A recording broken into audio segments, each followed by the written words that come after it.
আমি মূলত কাজ হলো আমার নারী উন্নয়ন করা, নারীর পাশে থাকতে চাই। ওদের যে মূল কাজগুলি যেগুলি অসমাপ্ত রয়ে গেছে বিগত 5 বছর ধরে, মানুষ আমি যতটুকু ফিল্ডে ঘুরলাম সবাই অবজেকশন দিচ্ছে। আমার কাছে আমি খুবই লজ্জিত, নারী হিসাবে নারীর পাশে উনি থাকতে পারে না। আমি সেই প্রতিশ্রুতি নিয়ে নামছি, আমি যেন সম্পূর্ণ নারীর দায়িত্ব নিতে পারি, যারা প্রয়োজন তাদের পাশে আমি থাকতে পারি।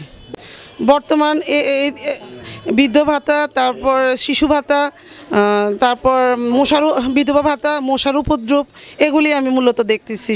আমি নির্বাচিত হলে প্রথমেই বলেছি যে নারীদের পাশে আমি থাকতে চাই, নারীদের যা প্রয়োজন তার মূলত আমার কাজটা এটাই, আমি নারীর পাশে থাকতে চাই। হ্যাঁ, এটা আমি আমার কর্মে আমি দেখিয়ে দিতে চাই যে আমি কি করতে পারি, তখন সবাই আমাকে বলবে সে ভালো কাজ করছে। আমি অগ্রিম প্রতিশ্রুতি দিচ্ছি যে আমি থাকবো, আছি, সবসময় আমি করতে চাই ইনশাআল্লাহ। আমার মার্কাটা হেলিকপ্টার, 10, 11, 12 মহিলা সংরক্ষিত আসন, আমার মার্কা হেলিকপ্টার।